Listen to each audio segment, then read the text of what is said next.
ella es diputada de la República, Circuito 83 específicamente, y me llamó positivamente la atención un proyecto de ley que ella presentó recientemente y que eh, ha estado transcurriendo los procesos necesarios en la Asamblea. Yo no sé si ya fue aprobado en tercer debate, de eso nos lo dirá la diputada, pero lo importante de este proyecto es que elimina de una u otra manera esos tediosos juicios de sucesión cuando las partes están de acuerdo, que en muchos de los casos hay acuerdos, pero tienes que irte a un juicio de sucesión que puede demorar meses y años, con suerte meses.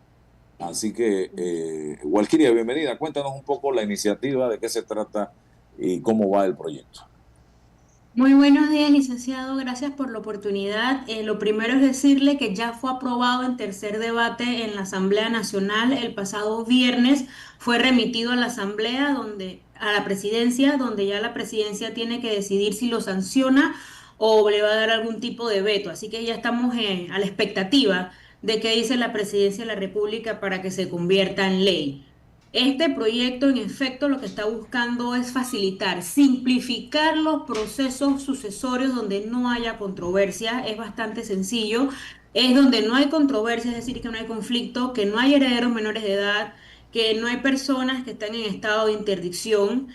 Y lo que estamos buscando es que sea menos costoso, que sea más rápido. Como usted dice, con muchísima suerte, esto tarda meses, esto suele demorar muchos años. Y es una vía alternativa a hacerlo en la parte judicial, porque también sabemos que nuestro sistema judicial está bastante congestionado. Aquí el fundamento del cual nosotros tomamos para hacer esta iniciativa existe en el artículo 703 del Código Civil, que menciona el trámite notarial previsto por ley, pero no existía ningún tipo de ley que lo desarrollara hasta que trabajamos en esta iniciativa. Y es súper importante que todos los herederos estén de acuerdo, es decir, que no haya controversia entre ellos. Ok, ¿hubo algún tipo de oposición de parte de diputados en la Asamblea hacia este proyecto? De parte de diputados, no. De hecho, esto pasó por una de las comisiones más complejas que tenemos, que es la Comisión de Gobierno que preside el diputado Camacho. Allí se le realizaron modificaciones pertinentes y pasó con la aprobación de todos los miembros de esta comisión, lo cual es muy importante. Fue bastante debatida, fue discutida. Nosotros aceptamos las emisiones de concepto, entre otros de la Secretaría Técnica. El Colegio de Notarios también se pronunció en su momento, también el Colegio de Abogados. Así que no tuvimos ningún tipo de negativa. Y sí me gustaría aclarar, no me lo has preguntado todavía, pero en el segundo debate sí surgieron algunas voces en redes sociales que decían: vas a quitarle el pan a los abogados.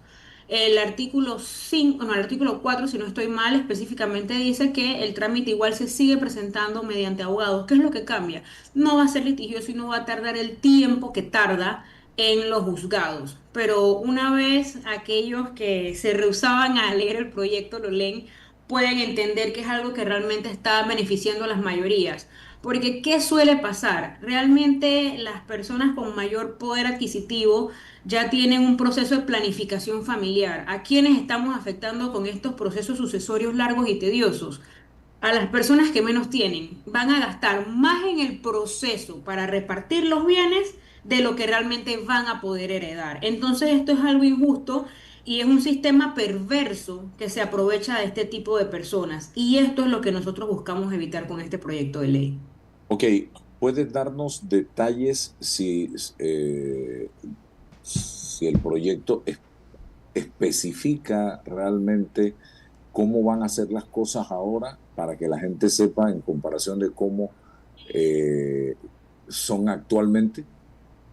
Sí, es bastante específico. Nosotros, toda ley debe pasar por su reglamentación, pero tratamos de dejar menor cantidad de espacios a vacíos legales, porque lo que no queremos es que un proyecto bien concebido se distorsione.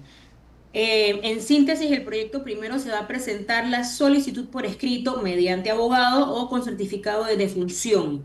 el inventario de bienes y la declaración jurada de que no hay controversias entre los herederos ni herederos menores de edad. El segundo paso, el notario va a verificar, el notario es un dador de fe, él va a verificar la documentación y que ésta esté correcta, va a ordenar el inventario y el avalúo de los bienes del causante. El causante es el fallecido. Después de esto, el notario va a publicar un edicto de 3 veces en un diario nacional con un plazo de 10 días hábiles para que presenten acreedores o posibles herederos. Aquí estamos garantizando la publicidad, es decir, que esto no es un proceso secreto. Y si no existe ningún tipo de objeciones, el notario va a realizar la adjudicación de los bienes mediante una escritura pública. Y algo importante que incluimos en la ley, esta escritura pública tiene los mismos efectos de una resolución judicial.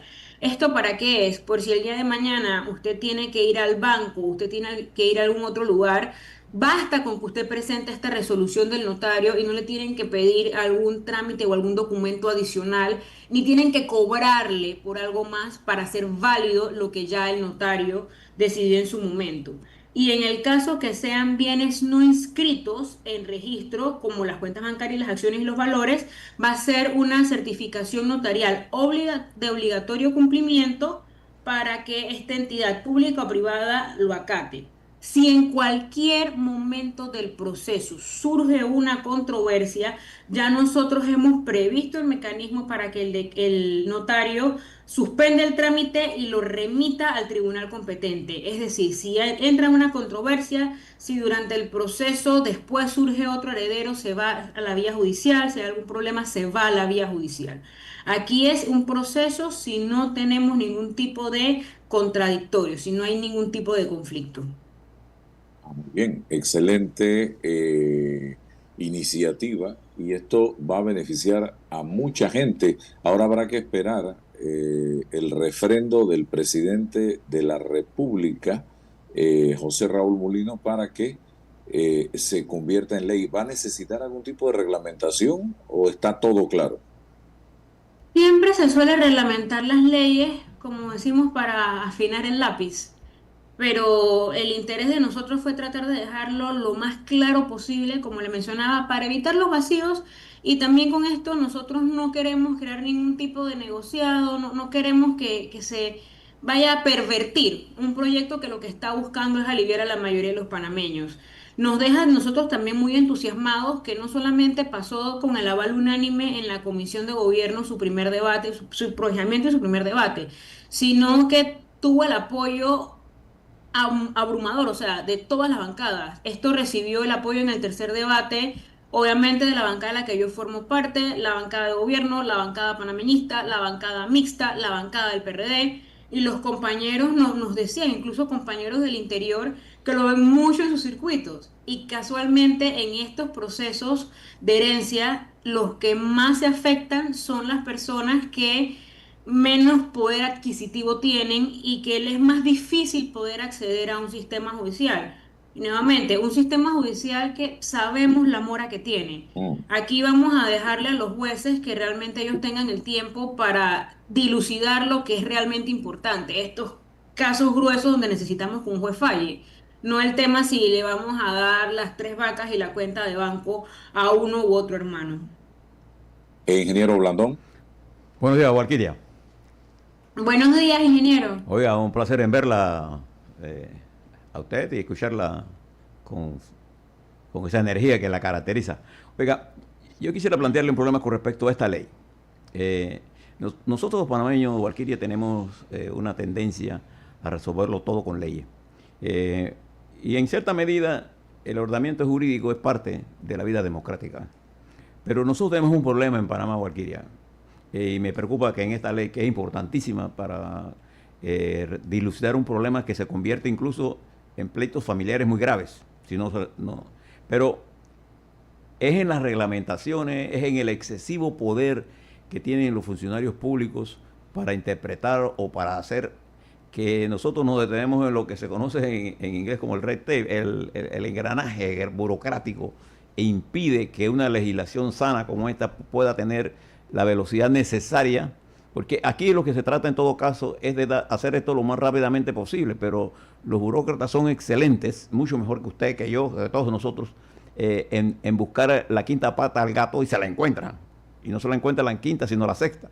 Y entonces tenemos un país entrampado, Valquiria, en legislaciones, pero que su implementación está en manos de burócratas que a su vez su trabajo es hacer que eso demore para que yo tenga que acudir donde ellos y resolverlo por otra vía. Bueno, nosotros en la misma ley incluimos mecanismos de fiscalización o auditoría que existen para evitar en todo caso, por lo menos que los notarios actúen conforme a la ley. El notario tiene siempre que hacer las cosas conforme a la ley porque generan responsabilidades concretas sus acciones o sus omisiones. Primero está el juramento de los herederos, que el artículo 5 del proyecto de ley exige que declaren bajo juramento que no existen los herederos menores de edad ni personas en interdicción y que no hay controversia. ¿Y qué conlleva una declaración falsa? Puede ser juzgado por la vía penal. Entonces yo no pensaría que alegremente las personas van a querer exponerse a esta responsabilidad penal. El segundo mecanismo que estamos activando también es la publicidad del proceso, que es lo que comentaba. Con la publicidad, con publicación del edicto que está en el artículo 6, lo que se permite es que cualquier interesado pueda intervenir y pueda objetar el trámite, cualquier acreedor también. Y el tercer filtro que nosotros estamos colocando es la obligatoriedad de la remisión judicial ante cualquier irregularidad o controversia. Aquí el notario no va a tener una discrecionalidad, es decir, tampoco va a ser un todopoderoso y él debe de emitir al tribunal. Y si no lo hace, él incurre en una irresponsabilidad y también tendría competencias. Precisamente, ¿por qué se hace esto? Porque estamos conscientes de la realidad y que en Panamá echa la ley, echa la trampa. Entonces, también la misma ley está contemplando sus mecanismos correctivos para evitar un abuso de poder o para evitar incluso que en algún caso algún heredero o alguien quede en algún tipo de indefensión. No sé si con esto le respondo su inquietud, ingeniero. Sí, gracias. Con Ok. gusto saludarlo. Igualmente.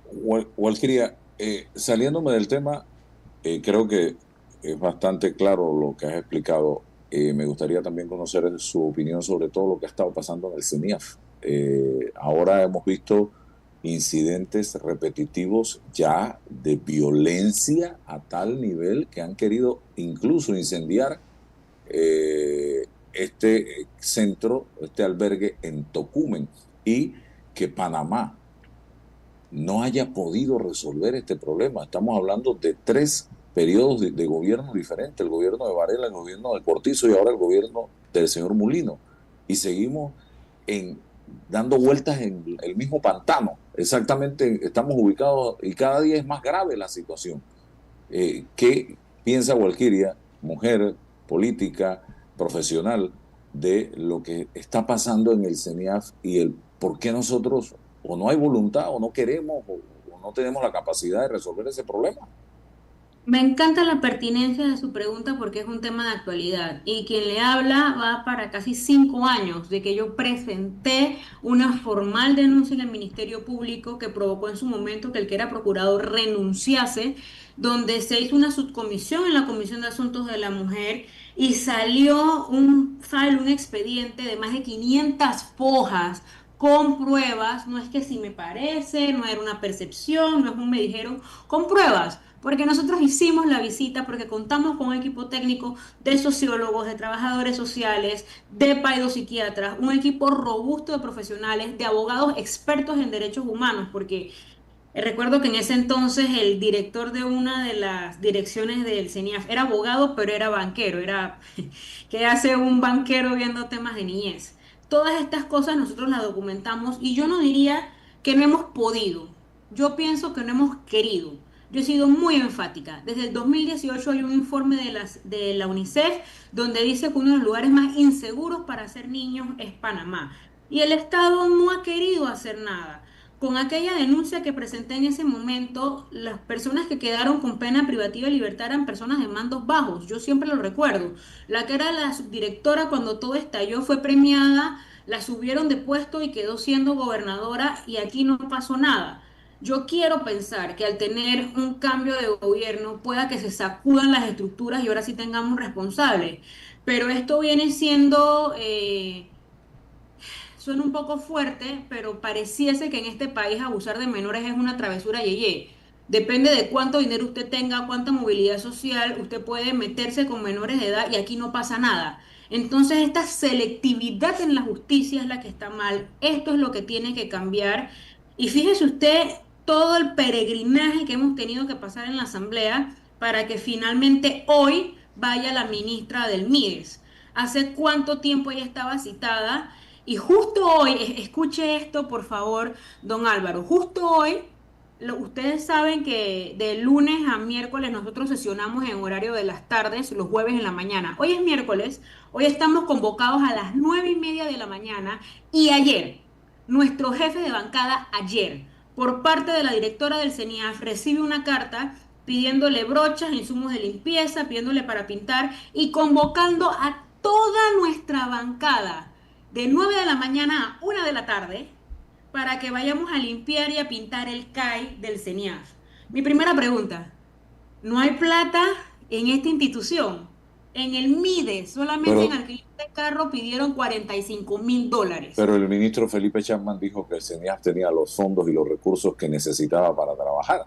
¿Y por qué no están pidiendo a diputados de esta bancada que le llevemos brochas, cloro, insumos para limpiar y para pintar y nuestro tiempo en mano de obra? Y lo segundo, ¿por qué si hoy, justamente hoy, en horario de la mañana, en el pleno de la Asamblea, va la ministra del MIDES, que recordemos que la CENIAF está adscrita al MIDES, en ese horario se pide que todos los diputados de esta bancada vayamos a limpiar y pintar en horas hábiles, un día que hay pleno y un día que hay cuestionamiento de la ministra del MIDES? El Yo 10 de no quiero febrero, pensar mal. el 10 de Piense febrero, mal y llega lejos. perdone que la interrumpa, el 10 de febrero dijo el ministro de Economía y Finanzas, Felipe Chapman, que la Secretaría Nacional de Niñez, Adolescencia y Familia cuenta con recursos o con presupuesto.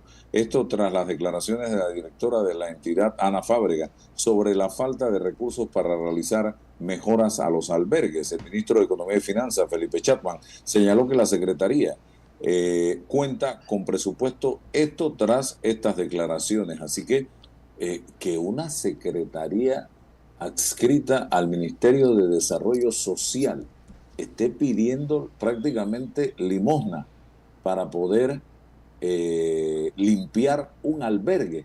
Señora ministra Beatriz Carles, esto a usted debe darle vergüenza, otra raya más al tigre, ante todas las situaciones que se han venido registrando en las que usted personalmente no ha tenido la capacidad de hacerle frente a los problemas. ¿Cómo es posible que una institución del gobierno, oiga, del Meduca sacan millones cada vez que se antojan los ministerios para traslados de partida en la Comisión de Presupuestos, habiendo tantas necesidades en el Ministerio de Educación? Bueno, ya pídanle plata al Meduca, que es la cajita menuda de algunas instituciones, pues. Pero que el CENIAS, yo lo leí en una información, que el CENIAS estaba haciendo una CENIASTON, Pasando el sombrero. sí, para conseguir plata, para limpiar la institución. No, hombre, no. Yo creo que, pero más allá de la limpieza de la institución, aquí lo que tenemos es que estar vigilantes hoy, todo, tanto diputados como el país, de lo que vaya a decir la ministra Carles en la Asamblea. Y diputada Walkiria, converse con sus compañeros de bancada y con la gente que realmente le preocupa la niñez de este país, porque no tengo duda de que algo pueda pasar, y es que empiecen a ausentarse los diputados, salga uno, llame a verificación de quórum, se cae el quórum y a la segunda pregunta queda la ministra ya libre de la responsabilidad en la Asamblea. Sí, nuestra lectura política precisamente es eso, que tal vez primero que va a demorar en iniciar esa sesión, que a las 9:30 es mentira que nosotros vamos a iniciarla, los compañeros puede que se tarden en llegar los de otras bancadas y tal vez una vez se inicie la comparecencia, mágicamente se va a vaciar el pleno y ahí entra la suspicacia de por qué estás convocando a esta bancada a que vayamos de pintores y reparadores justamente a la hora de la comparecencia. ¿Cuál es el interés de dejar el pleno vacío si este es un tema que debería importarle a todo el país? Aquí estamos hablando de abusos a menores de edad y menores que ya vienen en una condición de vulnerabilidad. No, no cualquier niño está bajo tutela del Estado. Si estos niños fueron separados de su núcleo familiar, son niños que ya vienen siendo víctimas de distintos abusos en su entorno. Entonces, esto es algo que tenemos que ver con mayor seriedad y lo que yo no quisiera es que estemos cada 4 o 5 años volviendo a tocar el tema y que no cambie, porque son vidas truncadas, son muchachos que ya nosotros, ¿qué le estamos dejando para un futuro si emocionalmente ya vienen rotos y como Estado ya les estamos fallando? Y como usted lo dijo, por plata no, que a mí no me digan que en este país no hay plata, aquí hay plata. Todo depende dónde se quiera poner ese dinero. Pero el dinero existe. Ingeniero Orlando. No, yo creo que Walkiria puede jugar un papel importante en este momento, Walkiria, porque Panamá está viviendo un momento bien complicado. Acabo de leer un informe de Quevedo, el licenciado Quevedo, en la que habla de nuestra juventud. Y el 46% de nuestros jóvenes trabajan en la informalidad.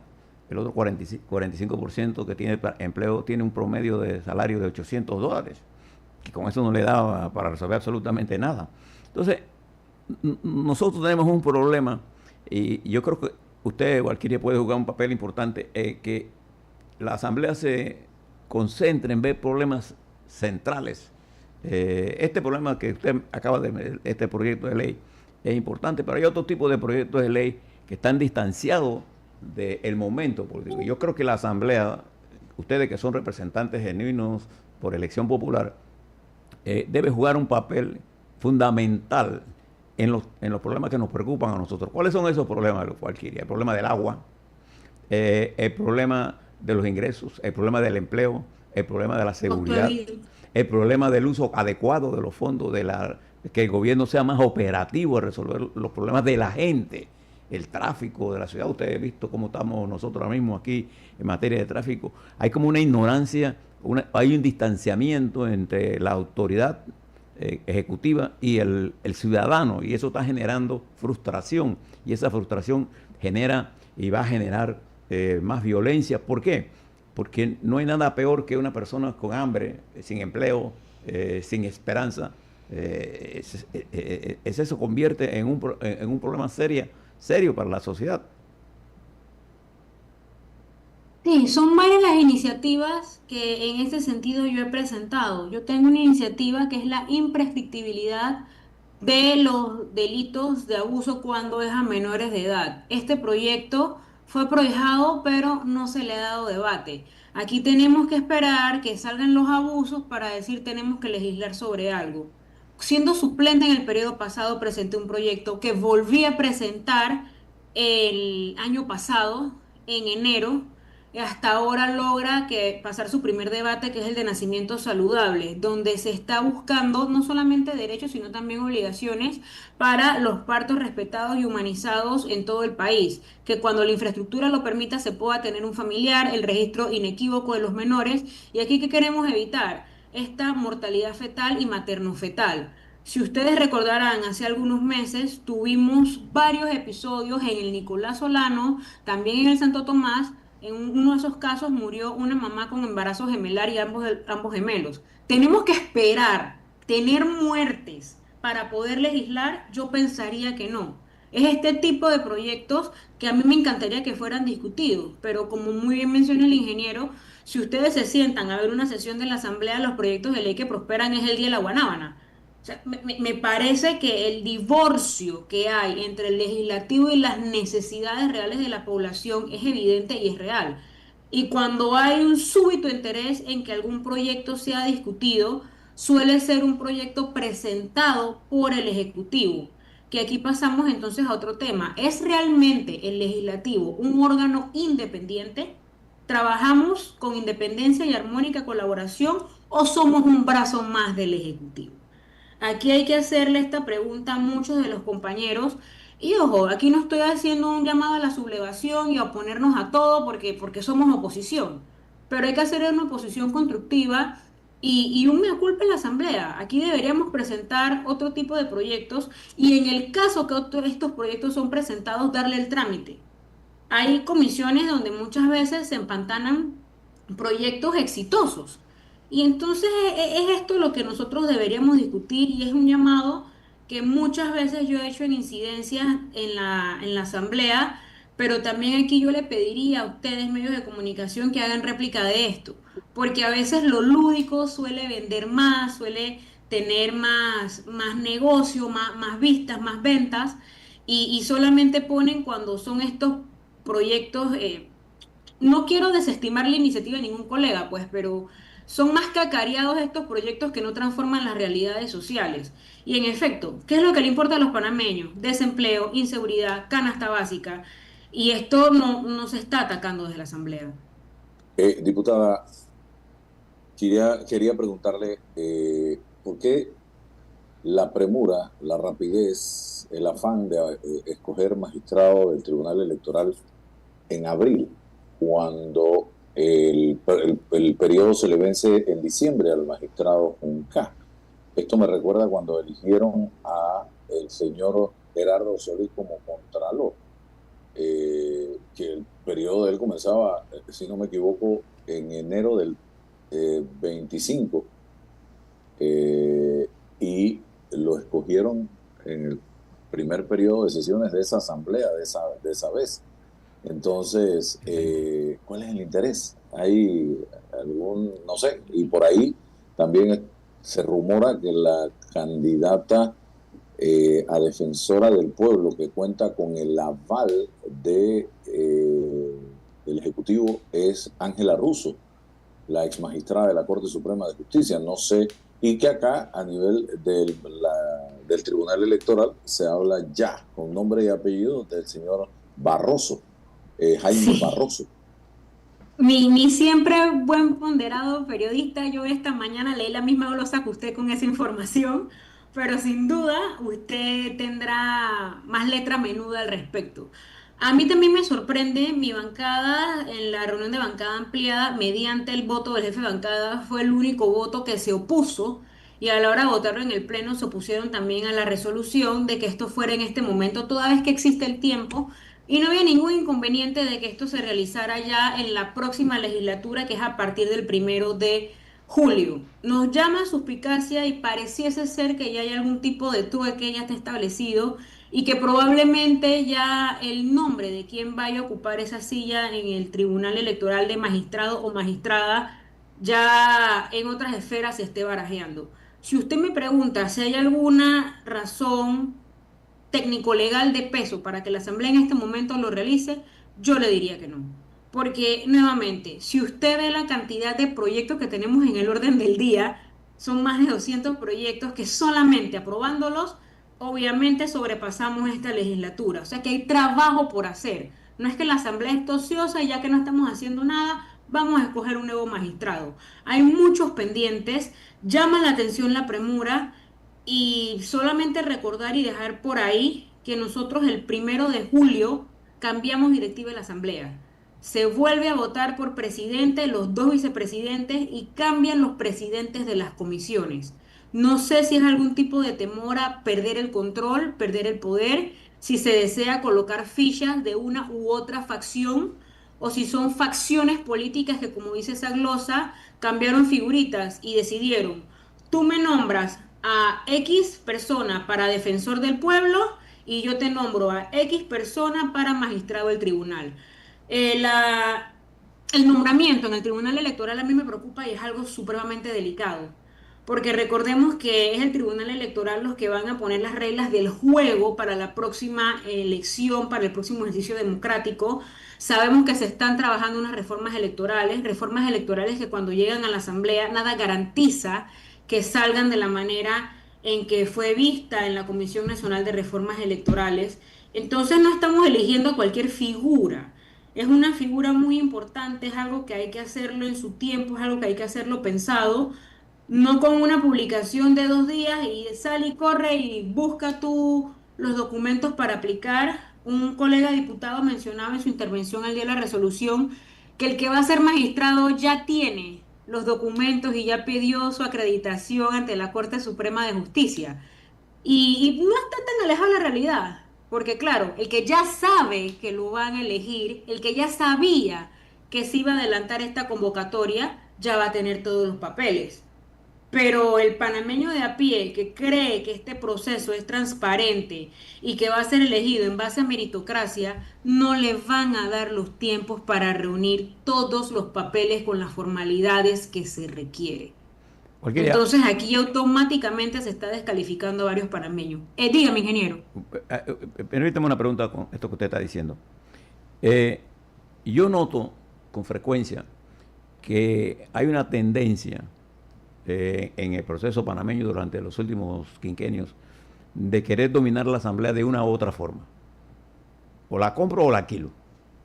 Entonces perdemos de vista, por ejemplo, en esta coyuntura actual, que la complejidad de esta coyuntura hace la necesidad de que yo tenga que usar todos los talentos disponibles en el país, todos, para poder buscar entre todos una vía para encontrar. Si yo quiero resolver el problema del agua, no lo puedo resolver desde el punto de vista del Ejecutivo nada más, te lo tengo que resolver desde el punto de vista de las comunidades, de la asamblea, etcétera. Si yo quiero ver el problema de la lucha contra la corrupción, yo tengo que tener una alianza estratégica con el país, con los medios de comunicación, con la Asamblea, con la Corte Suprema de Justicia. Si yo quiero una Corte Suprema de Justicia, yo tengo que poner magistrados que tengan una responsabilidad con la ley, con el respeto a la sociedad.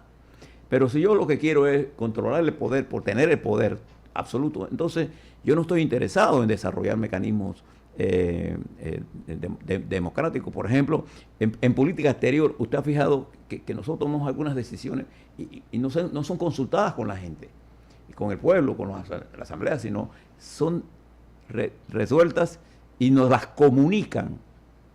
Y eso no es parte de cómo funciona la democracia. Una democracia funciona con la gente que piensa, y aunque piense diferente a mí, su elemento es importante para yo tener una clara concepción de lo que está ocurriendo. ¿A usted no le parece?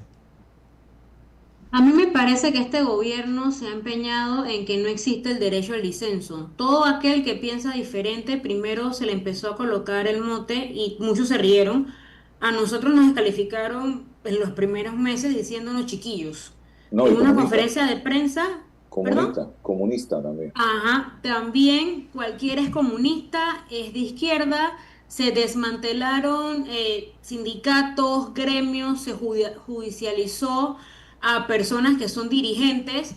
Ahora nadie se atreve a alzar la voz en contra del gobierno, así que yo le puedo decir que aquí no tenemos una posición real por parte de ningún sector y sí están cooptados estos sistemas de sociedad civil que servían de contrapesos. Actualmente, ¿qué voz cantante se tiene criticando lo que sea que haga el gobierno? No existe. Y las personas no se atreven a salir, las personas no se atreven a manifestarse y decimos que estamos viviendo en una democracia. Pero esto es algo que llama la atención y me gusta porque aquí el ingeniero habló de las realidades geopolíticas del área. Panamá no está aislado.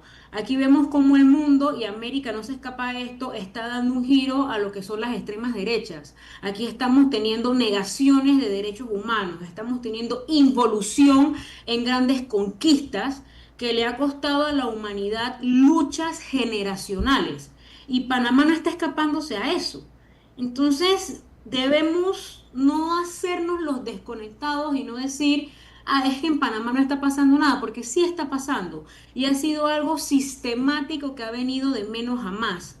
Vienen temas importantes como lo es el embalse Río Indio, como lo es la mina, y tenemos una sociedad civil desarticulada. Y tenemos instituciones minadas que me generan cierta duda del nivel de independencia de cada uno de los actores al momento de tomar estas decisiones trascendentales, porque aquí también vamos a hablar sobre qué modelo económico queremos de país.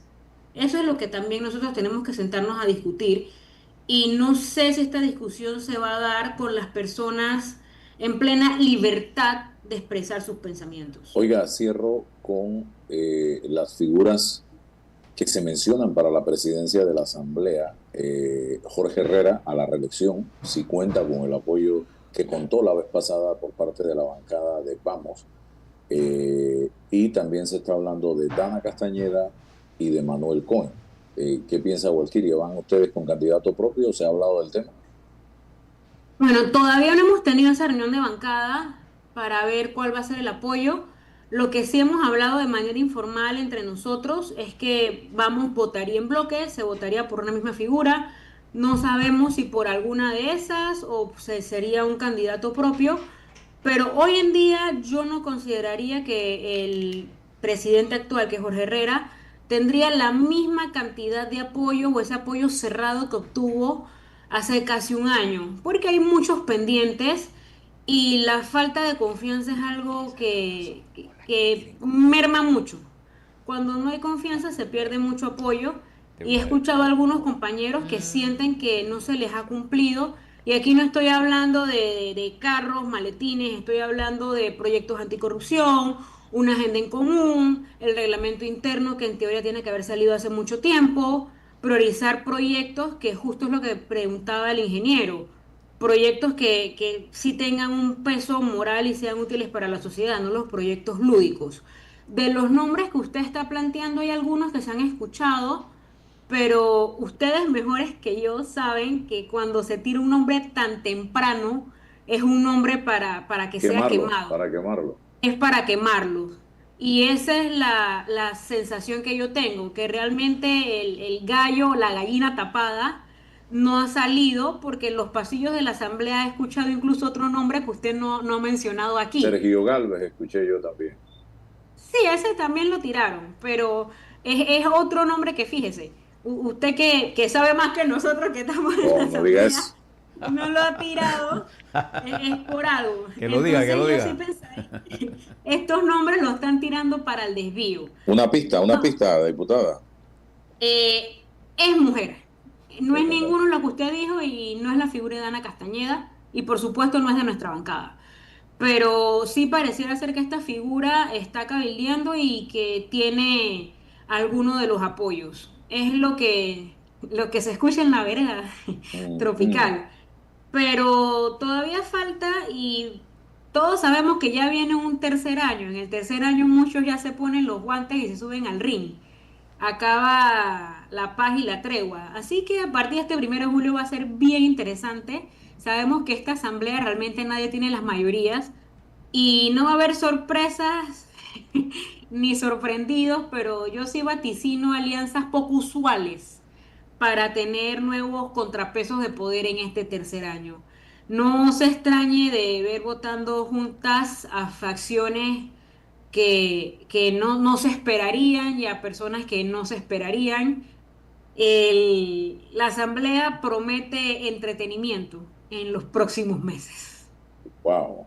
Bueno, vamos a investigar de quién se trata y eso lo sabremos antes que termine el noticiero en el día de hoy. Ya estoy haciendo No lo dudo.